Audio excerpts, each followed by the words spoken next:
এই মাছগুলোকে আধ ভাজা করে তুলে নিয়েছি। আর এখানে হচ্ছে কাঁচা লঙ্কা আর পেঁয়াজ আছে। মাছের ঝুড়ি বানাবো।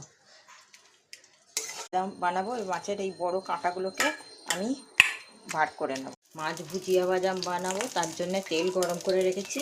এবার কাঁচা লঙ্কা আর পেঁয়াজটা দিয়ে ভাজা ভাজা করে নেব।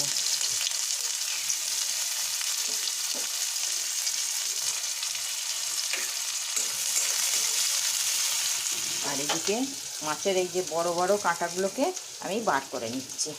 পেটির বড় লম্বা কাঁটাগুলোকে বার করছি। মাছের ভুজিয়া। আমার এটা টাটকা মাছ, অনেক সময় বাসি মাছ খেতে ভালো লাগছে না, এইরকম করে খাবেন, খুব সুন্দর লাগবে। এটা আমার টাটকা মাছ দিয়ে আমি আজকে বানাচ্ছি। পেঁয়াজটা ভাজা হয়ে গেছে, এবার মাছগুলো দিয়ে দেবো। মাছের ভুজিয়া খেয়ে দেখবেন।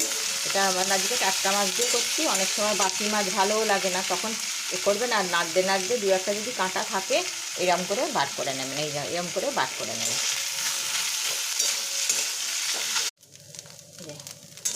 মাছের ভুজিয়াই বলো আর ঝুরঝুরি বলো, রেডি। খেয়ে দেখবেন। একটা সাবস্ক্রাইব করবেন, লাইক করবেন, শেয়ার করবেন আর কমেন্ট করবেন। মাছটাকে একটু সামান্য ভেজে নিতে হবে। হ্যাঁ, অল্প ভেজে নিয়ে কাঁটাটা ছাড়িয়ে লঙ্কা কুচি আর পেঁয়াজ কুচি দিয়ে ভেজে তারপরে মাছটাকে দিতে হবে।